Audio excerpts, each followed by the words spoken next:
When celebrities and social media influencers are chosen to promote online gambling, she chose to be an anti-online gambling advocate. Let's find out how and why this beauty queen became online gambling's most vocal critic. Good morning. On behalf of attorney Karen Jimeno, this is George Cahiles, and you're watching At the Forefront.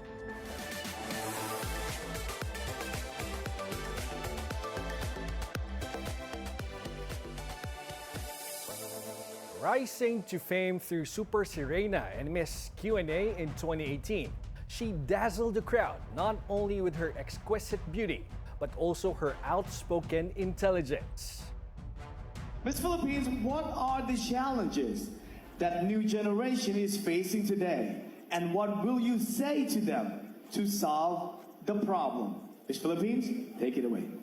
I think the problem that the youth is facing today is the pressure. I believe that in life, even it's not youth, we have pressure, we have challenges that we have to face. But I think the most message that I could give to everyone is whatever problems and challenges you have, you just have to keep going. You should never let any circumstances stop you from reaching and achieving your dreams and your goals in life. Because I believe that at the end of the day, no matter how hard the pressure is, life always goes on. Thank you. Thank you. Thank you, Miss. But behind the beauty and crown, Miss International Queen 2023 finalist Lars Pacheco broke headlines once more when she came out to recount her dark moments fighting addiction. Now an outspoken advocate of anti-online gambling, she'll share her journey of her self-recovery and transformation as she places her ultimate bet against all forms of online gambling. With us this morning is a beauty queen, equality advocate, and social media influencer, Lars Pacheco. Good morning, Lars. Good morning. Good morning, The Forefront. Hello. Well, thank you for joining us. Napakaganda si Lars Pacheco. Now, let's start off by talking about this viral video that you did last year. Yung post mo, viral, it's about your experiences sa online gambling addiction. So let's watch a short excerpt on this clip. I lost 5 million in online gambling. So kung gusto niyong malaman kung paano ko natalo ng halos 5 million just because of online sugal, watch till the end of this video.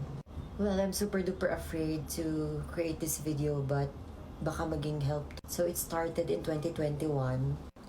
Online sabong in a money app. So I'd have no idea kung paano siya laruin.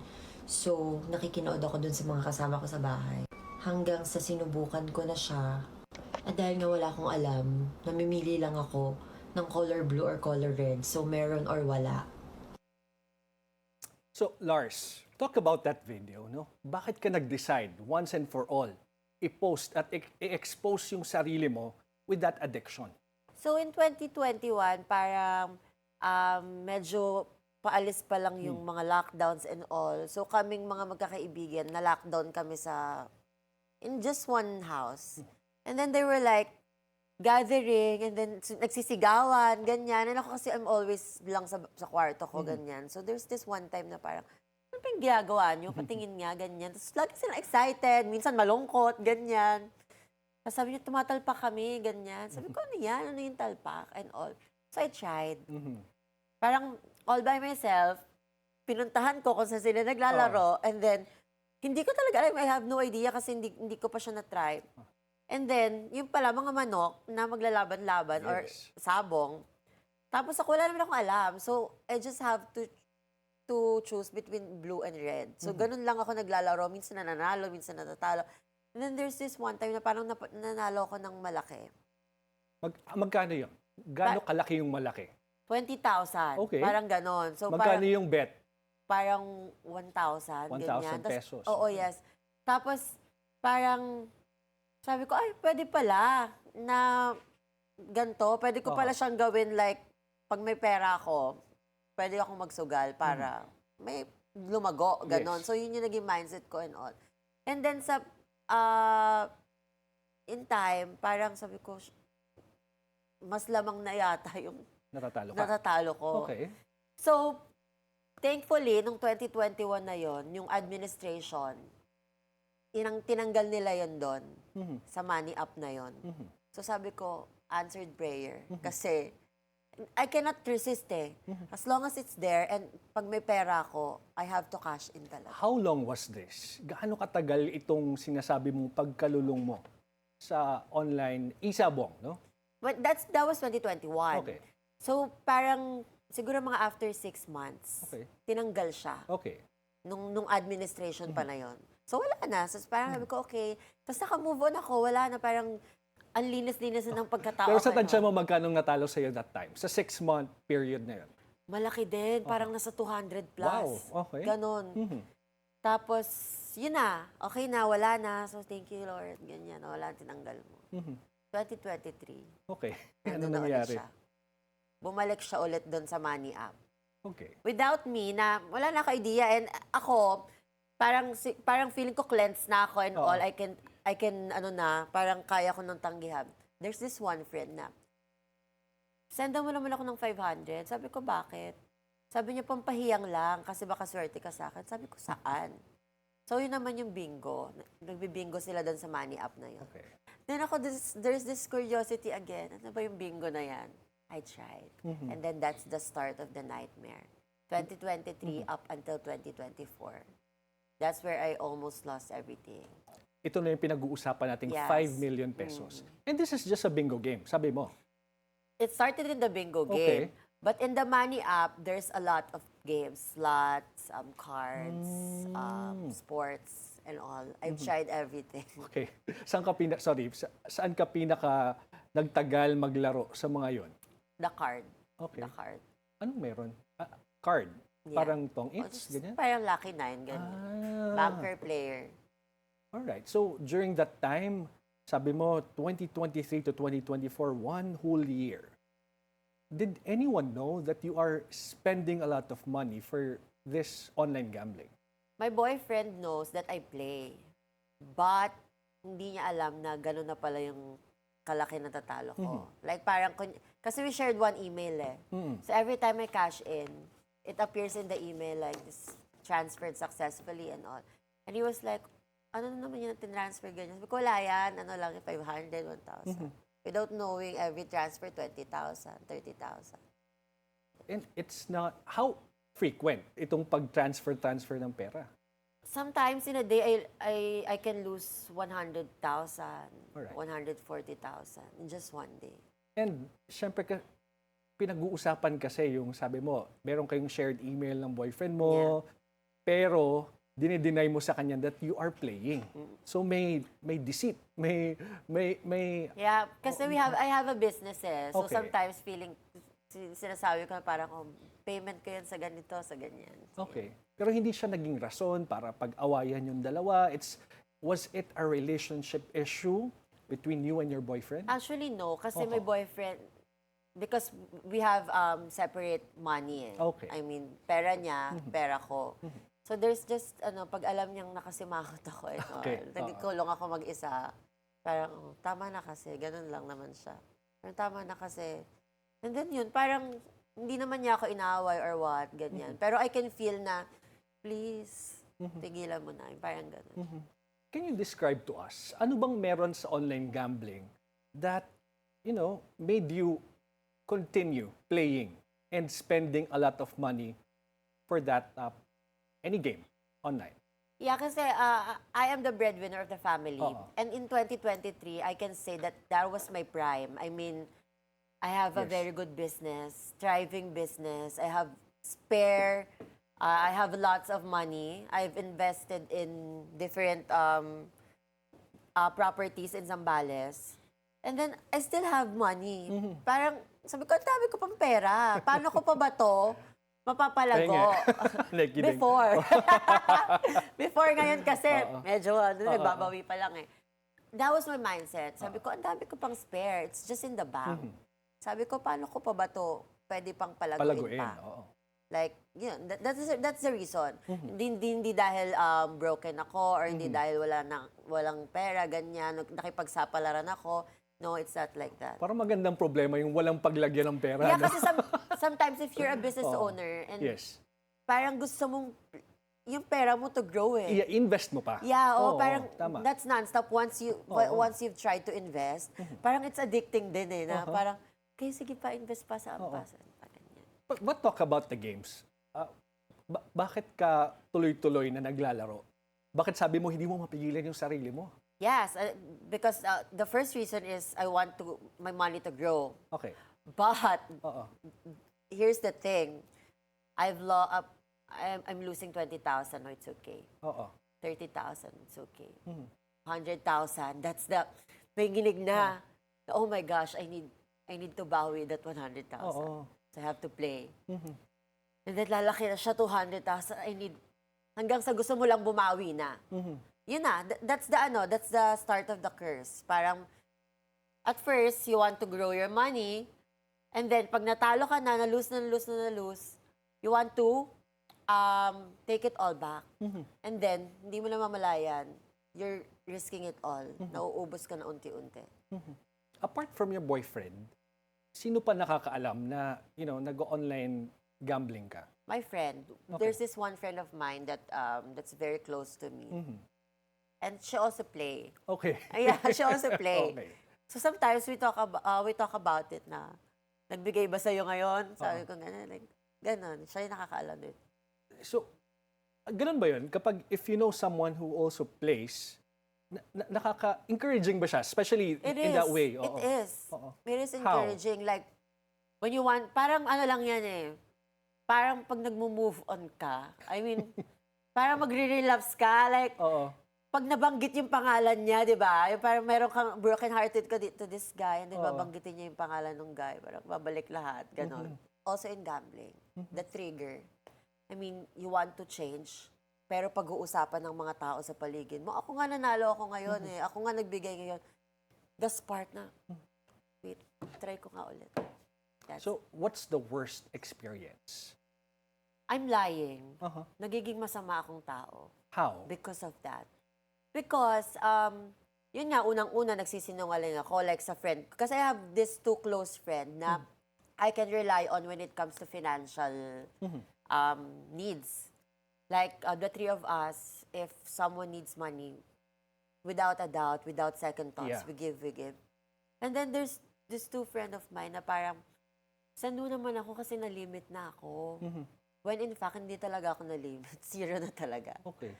So, sasenda nila ako, ganyan. And then, pasend pa nga ulit kasi ganyan. Kulang pa. I'm lying. Okay. And the second thing is, parang feeling ko ang sama akong tao kasi, siyempre pag talo ako, like parang everyone inside the house, they're all affected. Kasi, mainit Mainit ulo ulo ko. mo, oo. Yeah. That's why, yung self-awareness ko, mas pinalala talaga nitong online gambling. Sabi ko, pagka nababad trip na ako, nagkukulong na lang ako. Para wala akong makita, wala akong mapagbuntunan ng galit. It was dark. I mean, sobrang dark. Naapektuhan ba yung negosyo mo at saka yung So mga much. properties na ininvest mo? The properties, thank you, Lord, Oo. hindi. Pero the business, yeah. Because I lose focus, number one. And also, syempre yung mga puhunan and all, imbis na mapaikot, magagamit pa. And then, yun nga, yung parang the worst na I question God. Sabi ko, generous naman ako. Mabait naman ako. Like, parang, hindi ako nagsa-second thought to help, to provide. Bakit ayaw mo pang ibigay, ganon? Habang naglalaro ka? On my mind. Ah, talaga? Yeah. So, it means, kahit sa mismong laro, you're thinking that God should help you win. Yeah, that's Oo. the thing. That's the reason why I feel like gambling is deceiving and it's evil talaga. Was there also, a time that you're thinking na parang dapat tumigil na ako? Pero, Yeah, I've tried so many times. Oho.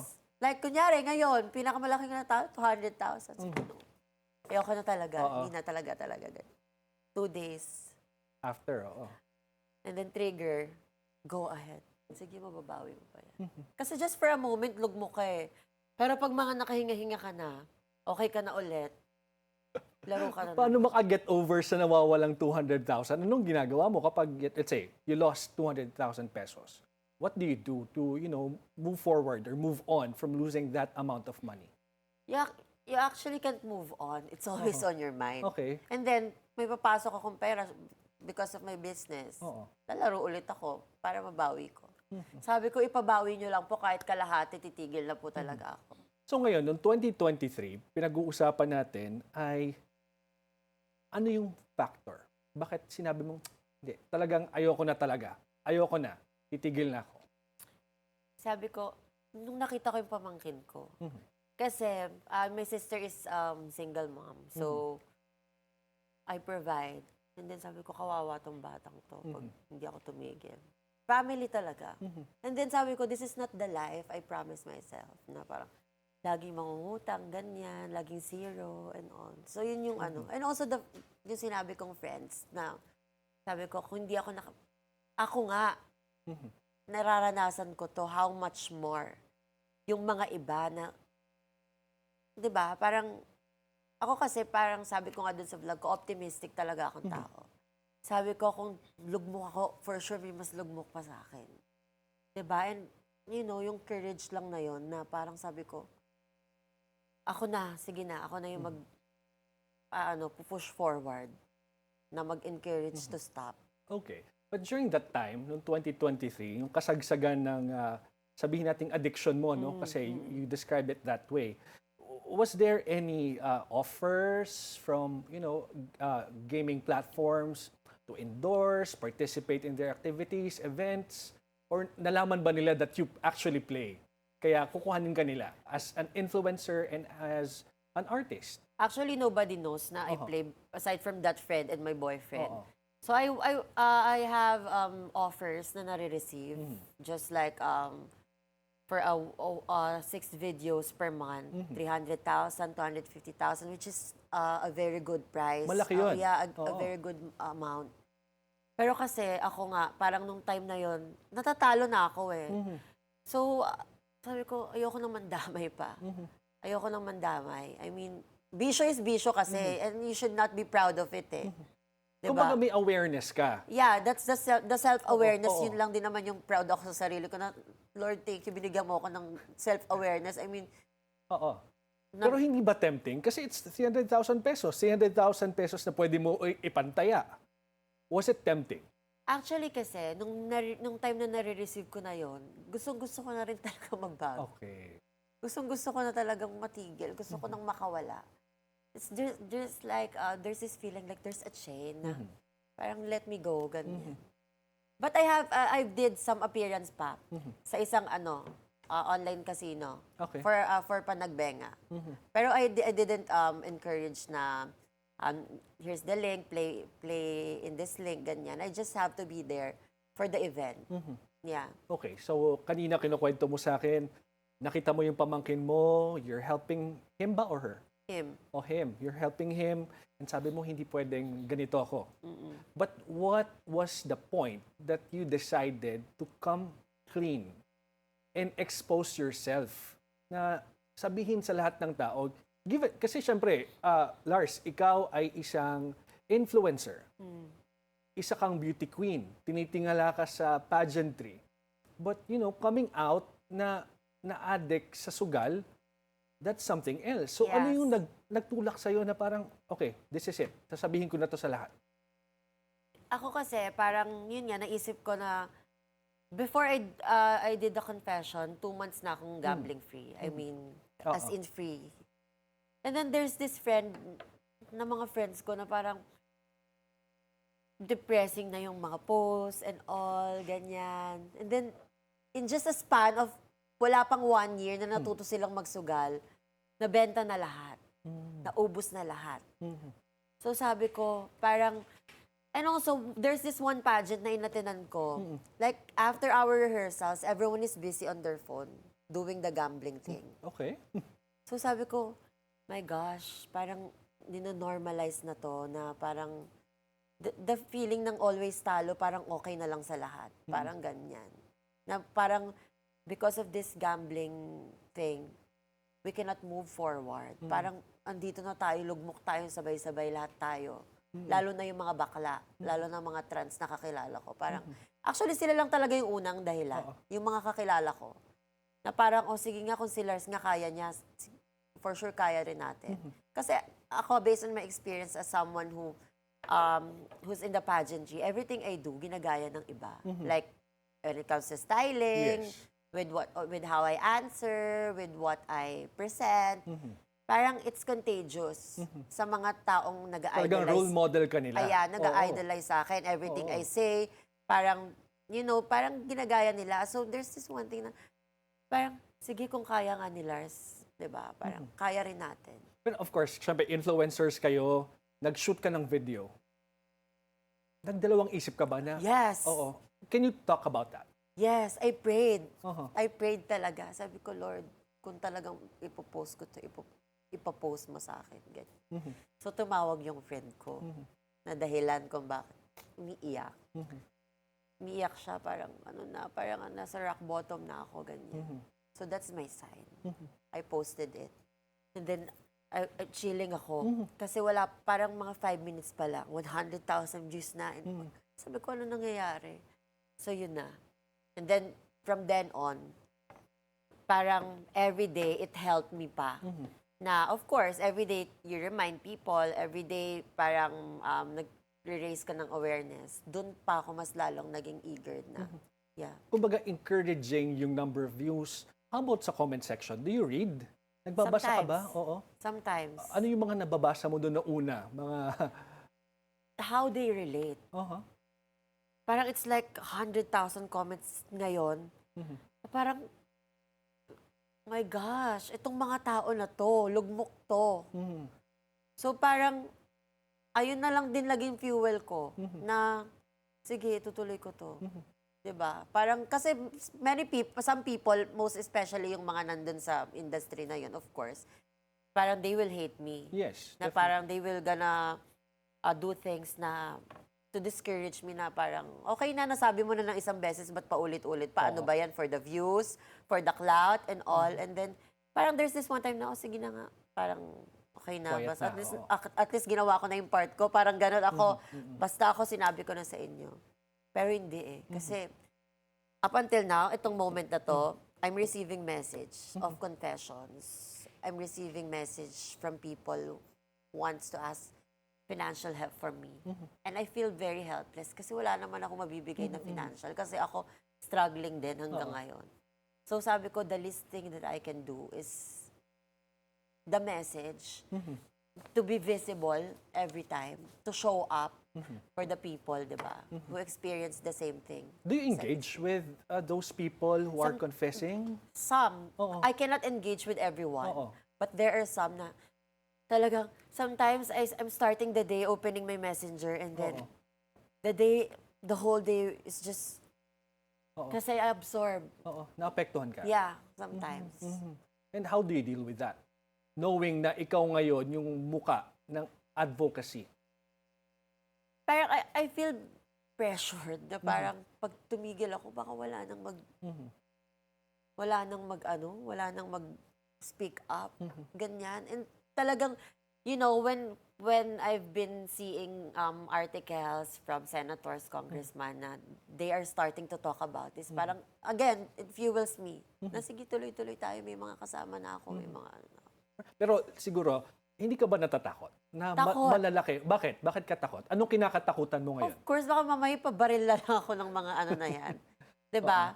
But I always pray kasi. Sabi ko na lang kay Lord, ikaw na lang pong bahala sa akin. Alright. Now, siguro, pagkatapos ng post mo nga nitong September 2024, bakit mo pinili na magpatuloy?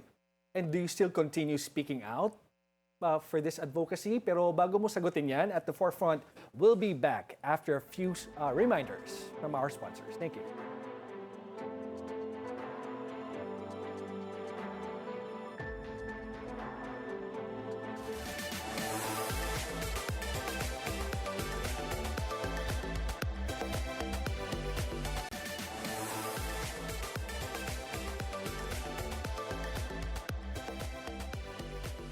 At the Forefront is back, and before we took a break, we were asking Lars na pagkatapos ng 2024 post na yon, you continuously post videos about your advocacy. Why? Kasi parang sabi ko, once is not enough eh. Lalo ng algorithm ng Facebook. Once na hindi na trending yung post mo,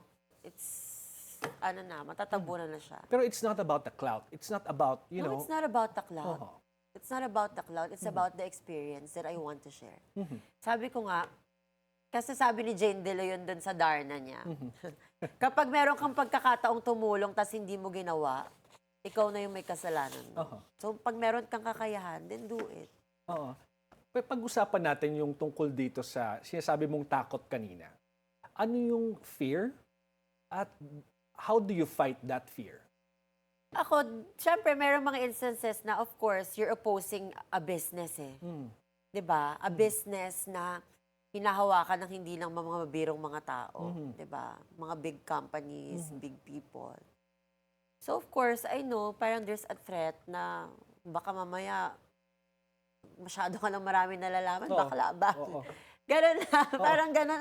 Hindi ako nagpapaka-plastic na hindi sumasagi. Takot ako. Pero kasi sabi ko, kung masyagi man ako na may ginagawa akong tama, then be it. Meron na bang actual death threat kay Lars Pacheco? Wala naman. Okay.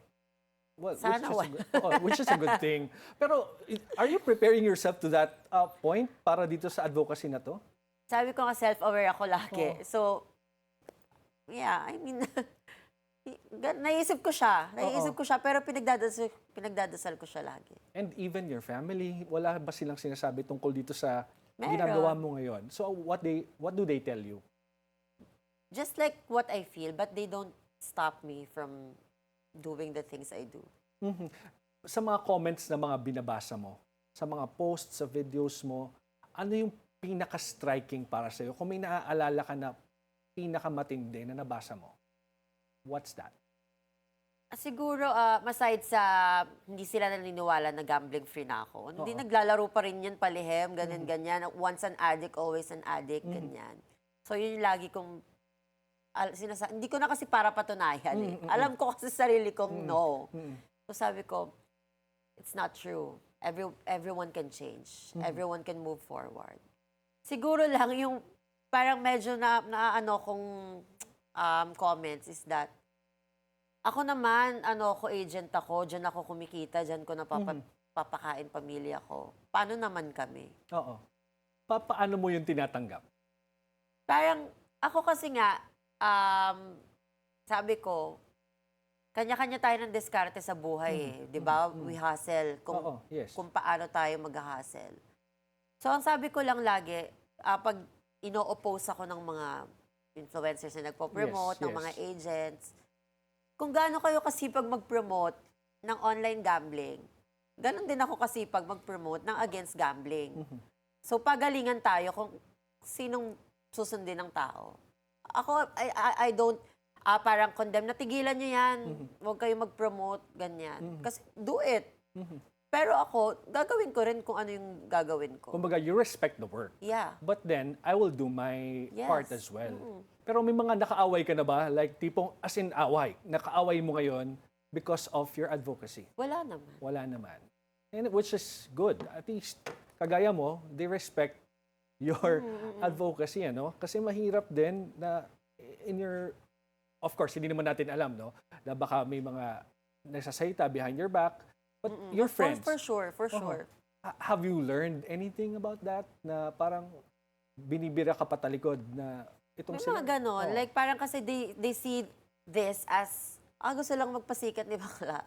Ganun, gusto lang niya magpaano, parang pa-trending and all, ganyan. Paulit-ulit, laging ganyan yung post. Sinasagot mo pa yan? Hindi na. Hindi na.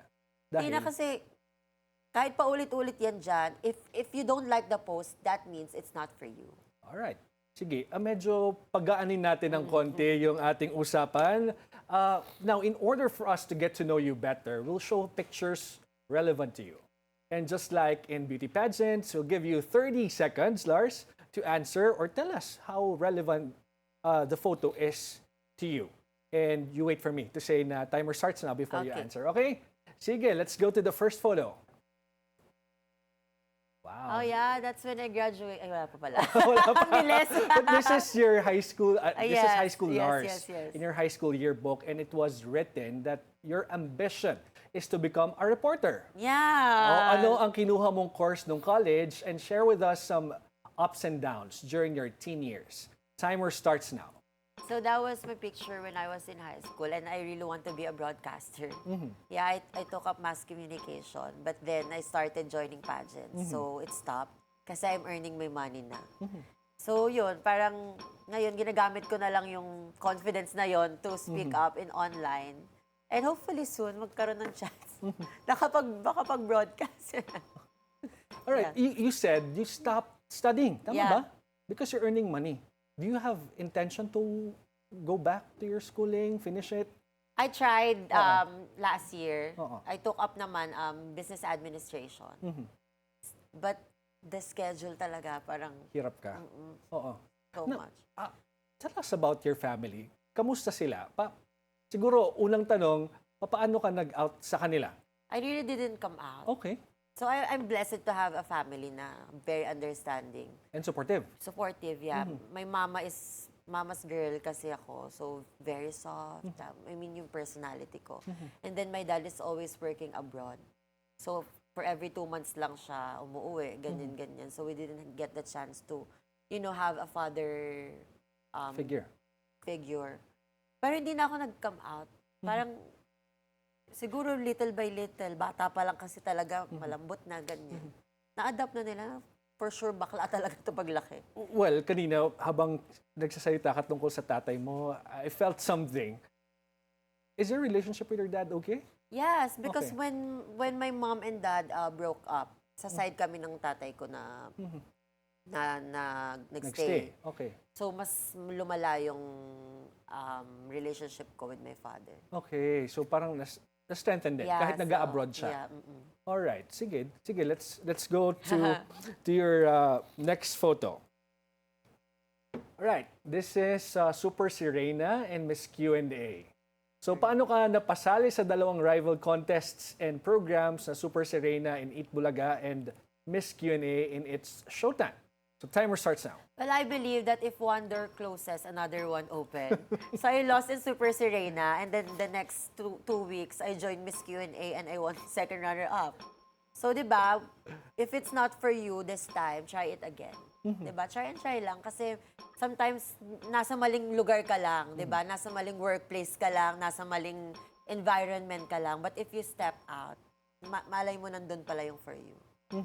Now, ngayon, kanina pinag-uusapan natin nung college, sabi mo kasi, nag-start ka mag-join ng pageants. Yes. What encouraged you to join pageants?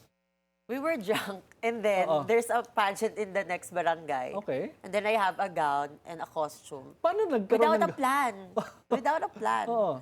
And then I lose. So, because I'm not ready. And then the next time I tried, I won.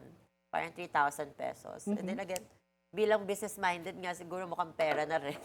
Sabi ko, nagkakapera pala dito sa pageant. And I was a student noon.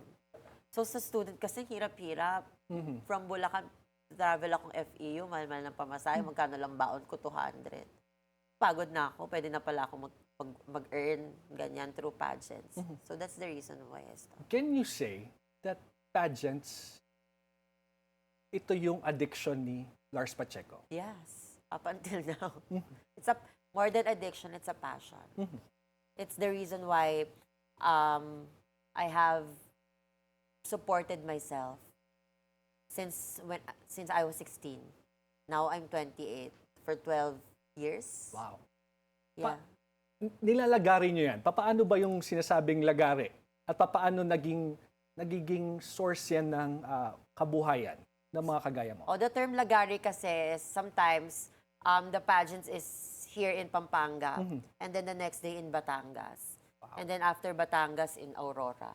So you have to do like that. So Yeah. lagare, di ba? Parang ganyan. Yeah. So from north to south, south to north. And may mga times ba na you joined like 2 contests in one night? Ganyan? Actually, wala naman. Pero dalawang screening in a day. Okay. Kaya. Nangyayari siya. Oo, kaya. Oo. Yun yung lagari din. Oo. For a small contest, magkano yung napapanalunan nyo? Pinakamababa, 3,000, ganyan. That was 2016. Ano ba? Nako-compensate ba yung ginagastos nyo? Sometimes no. Bakit? Kasi magkano na, ilan kasama mo sa team, ganyan. Parang happiness na lang din and gano'n. Kung 3,000 yung pinakamaliit, magkano ang pinakamalaking napanalunan mo sa beauty contest? Miss Q&A. Mhm. Parang almost 500 din ako. Wow. So hindi biro-biro no na Yeah. yung ganitong klaseng bagay. But before na-guest namin dito si Sugar Mercado, she talked about pageants, no? Sabi niya they spend a lot of Yes. money. 500,000 pesos. Is that also the case sa inyo kapag malalaking contest ang sinasalihan nyo? Siguro for now, ganun na. Kasi unlike before, yung prime years ko kasi ng pageantry is 2016 up until 2019. Hindi pa ganun ka, pre-pandemic, hindi pa ganun ka OA yung mga glam team, yung mga ano, basta may damit ka ganyan, kahit di mo na-esteem yan, ikaw mag-makeup sa sarili, it's okay. Now kasi, with the social media and all, mga paandar, mga pasabog, that's the reason kung bakit nagiging mahal talaga. Mahal na. Okay, sige. Now, let's go to the next photo. Miss International Queen Philippines 2023. Ikaw ang tinanghal na Miss International Queen Philippines noong 2023 at ang higpit daw ng labanan that time. So ano-anong bagay sa tingin mo ang nakapagpanalo sa'yo? Timer starts now. I think the very reason is my core, and that is to represent the Philippines. When I started joining pageants, that's the goal. The reason why I joined small pageants is because it's my practice towards that pageant. Okay. So I manifested it, be on that stage. I didn't get the crown, but I did get the connection from the people in the pageant in Thailand. So up until now, I'm friends with the owner and the organizers. Oh, sige, now talk about that. Ano? Kasi sabi mo nga, may mga ultimate dream din pala kayo, no? Na from this contest, may mas malaking contest na nag-aabang sa inyo. So, how did those small contests hone you to go to that stage? Professionalism. Yeah, sportsmanship. Because with all of that barangay pageants that I've been to, it's not always victory. It's not always, sugar. Diba? Sometimes it's bitter. Sometimes it's defeat. But it helped me, to anticipate losses. To anticipate defeat. And when I enter in that stage in Thailand, I was just there saying to myself, this is it. This is the the hype of all of the things I've did in barangay and pageants. Alright. Now, kasi sabi dito, you were aiming for a back-to-back win for the Philippines after Fuchsia and Ravena's 2022 Yeah. victory. How was it? How did you feel na, the reigning queen is from the Philippines and you are vying for a back-to-back win? Was it a pressure? Actually, kasi ako personality ko, I always want to stand out. I always want to be bold. So yung mga ibang candidates talaga, that time, in Miss International Queen Philippines, konti lang yung sumali. Kasi iniisip nila na kahit manalo tayo dito at mag-compete tayo sa Thailand, imposible ang back-to-back. That's the reason why I joined that year. Because sabi ko, pag nanalo ko, kaya kong i-back-to-back yan. Parang ganun kasi yung mindset ko. I don't want something normal. I don't want something na safe, ganyan. So I joined that year, aiming for the back-to-back. So sabi ko, no, it's not impossible. It's possible. Sabi ko, and yun talaga yung sabi ko, allow me to make history, Lord, if it's your will. And when you didn't get the crown? I was just like, not for me. So magaan sa loob mo? Yeah, I get excited. Kasi when I didn't win Super Sirena, I've got the opportunity in Miss Q&A. So every time after that, every time na natatalo ako, na-excite ako. Sabi ko, ano kaya ang kapalit? Like that. So optimism. Okay. Nakuha mo na yung sagot dun Yeah. sa tanong mo na ano kayang kapalit at natalo ako dito sa Thailand. What's it? Wala pa. Wala I mean, pa. parang wala Oo. pa. Parang wala pa. Kasi yun yung time na natalo ko na yun, dyan na yung... Oo. At That's nag-start na yung 2023 gambling. eh, Oo, yeah. kaya nga. So, parang nag-downhill from it. Yes. But, you're starting to rise up again. Yeah, little by little. Okay, let's go to your next photo. So this is Miss Queen Philippines Earth 2024. Yes. So bilang Queen Philippines Earth 2024 na ginanap sa Cebu, anong ginawa mong strategy para makuha yung crown? Timer starts now. So I didn't get the main crown, which is the universe. It's just that it's my comeback after that hiatus in Miss International Queen. So everyone was shocked. Oh, you will still join pa pala even nag-compete ka na international. So sabi ko nga, if it's the passion talaga, you cannot stop yourself. Like it's like an itch that needs to be scratched to be on that stage, to be beautiful, to be just beautiful there. That's true. Yeah. I agree. At napakaganda talaga ni Lars Pacheco. Ay, Now, grabe. let's go to your next photo. Wow, this is your social media pages. Yeah. Now, 2013 pa lang, nasa YouTube ka na. So, ikwento mo kung paano pinalaki yung following mo sa social media. Timer starts now. I think the authenticity without being masked on other people's identity. Like that, just be true to yourself. If I'm mad, I'm mad. If I want to voice that, I will. And I think that's the reason why people is engaged, why people follows me. Because, you know, every time I say on stage, use the platform, use my voice, I do it. Alam mo, itong si Lars, sanay na sanay sa pagsagot kasi hindi pa tapos yung oras, nakasagot na siya ng kompleto. I just Sorry, noticed. sorry. But you know, it's a good thing, no? Na nakakapag-follow up question pa ako sa'yo. Pero do you feel the responsibility bilang Yes. influencer? Papaanong paraan? Yes, because there are many times, most especially pandemic, na parang the content creation is just very high. So in order for you to earn money, you have to be viral and all without thinking the content that you post. I've experienced posting contents many times that is not, you know, appropriate for my audience, not appealing to the eyes of others. And I learned from it. Yeah. Then that's the time that I realized na, okay, may mga taong nakatingin sa akin. May mga taong nakatingin sa mga ginagawa ko. And it's my responsibility kung anong ipapakita ko sa kanila. Talaga may kaakibat na responsibilidad. Ngayon, may panukala kasi Lars na against online gambling. Ikaw ba ay para sa ban on all forms of online gambling o sa mga legal online gambling o kailangan lang magkaroon ng regulation? But before you answer this, at the forefront, we'll be back after a short break.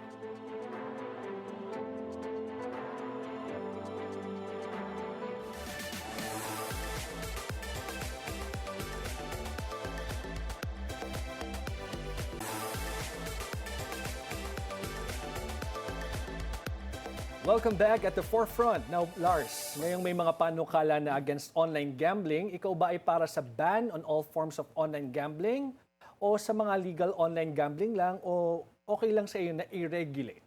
Ban on all forms. Bakit? 100%.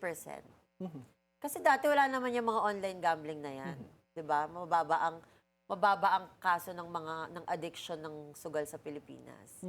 'Di ba? Meron namang mga physical casino na kung talagang sugarol yung tao, pumunta siya doon.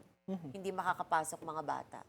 Because with all of this online gambling in just a phone, everyone can access. Are politicians approaching you now asking for your support sa kanilang mga panukala? There are 2 senators na magka-courtesy call ako. Who are? Sino ito? Yeah, Senator Risa and Cayetano. Okay. All right. Now, we have questions from our online viewers. No? Medyo malaki yung ating engagement. So, ang tanong, ano ang top game mo noon? Should I say? Maybe you can. I don't know. Yeah. Ano na lang, kasi I don't want triggers eh. Oo. Ano siya, card game, starts with letter B. Card game starting with the letter B. Now, how Yeah. much was your biggest loss and your biggest win? In a day, parang nabigyan ako ng 200 plus, ganyan. 1,000 pesos. Tapos, sa isang araw, parang 140, 180 yung kaya kong ipatalo. Ipatalo in a day. In a day. How many days? Kaya yun, let's say, Like, 5 consecutive days? No. 180? Kunyari, ganun kalaki yung talo ko. So, mga next day, parang 20K lang. Budget natin ngayon, best. Binabudget Medyo ano tayo ngayon. Hindi Now- tayo nabigyan. The next question, what's going on in your mind when you win and when you lose? I'm generous kasi. Every time I win, everyone eat. And all. I don't just, hindi ko sinasolo. It's for everyone. Pero pag Family. natatalo ka, Silent lang ako. Patay ilaw. oo. Pero parang I notice introvert kayo. Sabi mo lagi ka lang sa kwarto, kaya walang nakakapansin sa'yo na naglalaro ka. Oh, Hindi it's ko siya such a- ina-out loud. Nahihiya ako kasi alam kong bisyo kasi. Diba? Parang kinakahiya ko siya. So doon walang makaalam na nagsusugal ako. Okay, so kung wala kang online banks, another question, or e-wallets, do you think magsusugal ka pa rin? Yes. Bakit? Makikikash in ako. Sa iba. If you have tried na ha. Oo. Pero kung speaking tayo na from the start, I mean I don't have any idea with the app. Wala akong banking and siguro hindi. Oo. Siguro hindi. Oo. Pero kung may bahid na talaga ako ng kahit tanggalin nyo yan, pa-cash in nga. O pero kung You halimbawa, will find ways kasi talaga. kasi di ba may mga cash apps kasi, kagaya Yes, ng yes. binabanggit mo kanina, nandun yung laro mismo. Pero kung aalisin sila doon, you think mas accessible helps. pa rin? And it helps pag inalis nila yun doon. Oo, okay. It will help, lalo na pag hindi sila magagamit through cash in. 'Di ba? Kung hindi sila magagamit, walang... Pag may kutsara, gagamit at gagamitin mo yan eh. Pag wala, magkakamay ka lang. 'Di ba? As long as it's there, people will utilize it. Okay. Another question. Naku, baka kakilala mo to. Sabi, are you still friends with the people who influenced you from playing? Yes. Bakit? Kasi now, parang it strengthens our bond kasi they used to play and now they are also on their way to, being gambling free. So, hindi pa sila tumitigil? Hindi pa. Hindi pa. Pero kasi parang sa tawag, sana pala nakinig ako. There are some instances na ganun. From the point ng 2024 na ayaw mo na, how's your support system? Sino yung mga sumuport sa'yo, tumulong sa'yo to help you recover from that dark moment na binabanggit mo? There are people na, lalo na yung mga business partner ko, yung manufacturer ko, APPC, yung mga friends ko, si Era, si Gels, si Jonah, si Lexa, sila talaga yung parang, okay, sige, take time. Lalo na, syempre, nagka-utang, ganyan. So, take your time, bumawi ka, ganyan. Yun sa ibang paraan. Okay, sige. Now, Lars, let's do another game, no?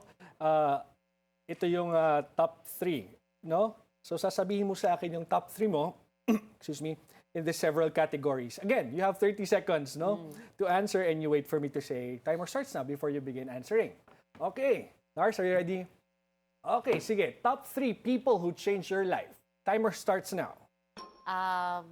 My boyfriend, of course. Meme Vice. And then, sino ba isa? May pamangkin. Alright.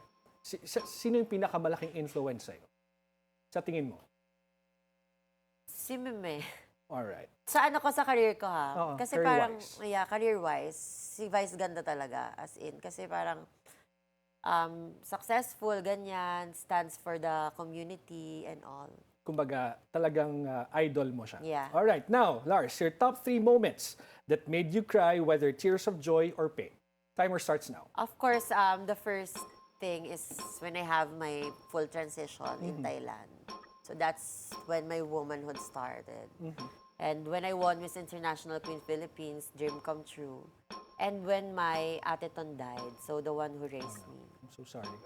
Right. It's difficult, for sure. Now, your top 3 insecurities you had to overcome. Timer starts now. Growing up, of course, not being in a woman's body, but with a woman heart, di ba? Parang insecurity mo na parang, sana naging babae na lang ako ng totoo. Then my height, kasi beauty queen, tas maliit. And ano pa ba isa ko insecurities? Wala na siyang maisip kasi but the height. Very confident. Oo, very confident. But the height issue, advantage ba siya or disadvantage? Disadvantage, of course. Talaga? Kasi of course, being in the Philippines, na syempre mga Latinas ang peg natin, ang idol natin, matatangkad and all. Now, your top 3 things you do to feel even more beautiful. Timer starts now. First of all, pray. Second, sleep. And then, confidence. Yeah. Di pa talaga mabilis sumagot si Lars. Now, your top 3 online comments on your social media pages that you'll never forget. Timer starts now. Thank you, Ate Lars, dahil sa'yo, na-overcome ko. Mostly, puro thank you, ganyan. Kasi parang because of me, yun, kaya pala, ganun. Yung mga comments lang na ganun. Alright, sige. Now, your top 3 dreams you're still chasing. Timer starts now. Of course, ano ba? Ang dami. O yung properties ko, mapagawa na. Oo. At the same time, siguro, life insurance para sa lahat ng pamilya ko. Ganon. And then, yun, to live abroad. Talaga? Saan mo I gusto? want. Where? US. Sa US. Alright. Anyway, kung ilalarawan mo, Lars, yung next chapter ng buhay mo, how will you describe it? Siguro, inspirational. Inspirational. Kasi ako, I still don't consider, being settled, adopt, ganyan. Wala yun sa isip ko. Siguro parang ang buhay ko nakaano na lang para sa mga taong nai-inspire ko, naniniwala sa akin and all. And para sa family ko, of course. Now, anong gusto mong sabihin sa mga social media influencers na nasisilaw sa laki ng bayad para mag-endorse ng online gambling? This was asked to me before and up until now, sasabihin ko na sana, asan ba yung camera? Na sana, brothers and sisters, magkaroon kayo, I pray na magkaroon kayo ng project or ng racket times 10 ng binabayad sa inyo sa online gambling para you don't have to consider it. Because I know sometimes we're left with no choice. Diba? We don't want to do it but we need the money. Diba? So I hope, I pray na magkaroon tayo ng projects, endorsements na triple, doble ng mga binabayad so we don't have to do it. All right. Thank you very much, Lars Pacheco, for joining us this morning. Thank you, Forefront. All right. From the glitz of the stage to the shadows of personal struggle, Lars Pacheco stands as a symbol of courage, healing, and reinvention. Her journey reminds us that true queens rise not just with crowns, but with purpose, honesty, and heart. In a world that often demands perfection, she chooses authenticity, and that makes all the difference. Join us again on Monday for deeper insights on issues and personalities that matter.